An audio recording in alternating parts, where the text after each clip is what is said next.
Hi there. A few days ago, I had a real estate note investor send me a message regarding the dashboard that I demoed to you guys a couple of weeks ago. He asked me if the dashboard can help him support his note auctions. So I told him that I would take a look, and once I had something to demo, I'll let him know. So that's what I want to do with you guys today also. But before I get started, there are two core components that I think you should keep in mind. The first concept is the sales room, where the seller can manage their notes. And the second component is the public page for the sales room, where the bidders can review documents and other data points for the notes and then place their bids through that page also. So I'll demo that feature to you next.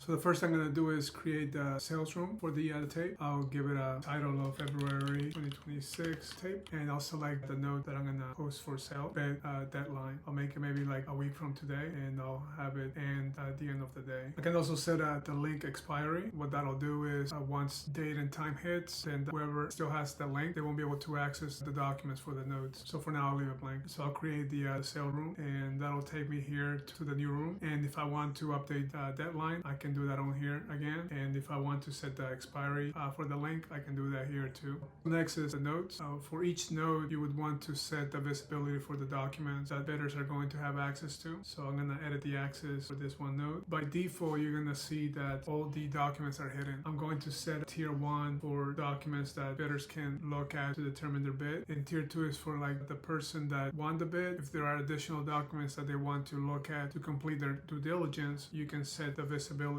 for those documents to tier 2. Just to show that concept, I'm gonna set this HOI to tier 2, and then I'm gonna save. Next is the copy link button here. Every time you hit this button, it'll create a new link that you can share. Later on, if you click on this button again, any previous links would no longer be associated to this tape. The other two buttons is withdraw. So once you are done with the bid, you can always withdraw the tape, and so bidders that still have that link won't have access to the tape. And the other button is archive. Once you hit archive, it'll remove this sales room from the list of sale rooms that you have in the dashboard. Okay, and the other section to keep in mind here is this danger zone section. Here you can copy the room ID that's up here into the danger zone section, and you can delete the sale room. That only works before anybody has access to the room. Once people have access to the public link for the sale room, you won't be able to delete anymore. At that point, you can withdraw and archive. And the reason for that is to have a history of events that have happened on the public page. Right, so I'll copy the link now. Okay, so this is the public page for the sale room, and here you will see a banner telling you what your next step should be. So next, I want to verify my email. That's down here.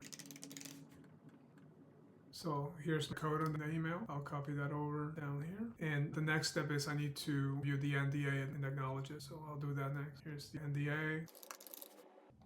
Now I can place a bid on the note, and also I can set a closing date. It's optional, but some sellers, they do want to know that ahead of time. So you can always set that here, and you can leave a note for the seller on here too. The other section is the document section. Here you can view the documents, press view.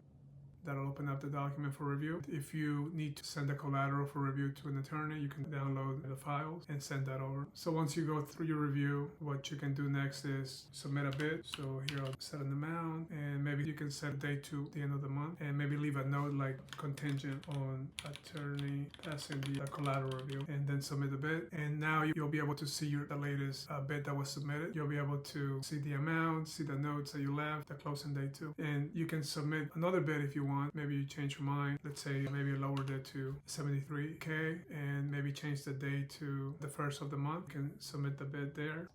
And you see up here, it updated your latest bid information. So next, I'm going to show you what that did to the note in the seller's dashboard. You see here in the seller's dashboard, there is information about the buyer, timestamps on what actions they took, and information about the bids that were submitted will be on here. You can see the close by date, and you can see any notes that they left here too. And then access log will have just a list of actions that bidders took on the public page. You can always export your bids too into a spreadsheet. So what I'll do next is I'll approve the tier 2 documents for review. So this is a manual step you would take, so you have some control who to give access to those additional documents. So I'll say approve tier 2. Now you see tier 2 has been approved. If I go back to the public page and I refresh it, you'll see that now I have access to that HOI file, which is a tier 2 file. And that's the end of the demo.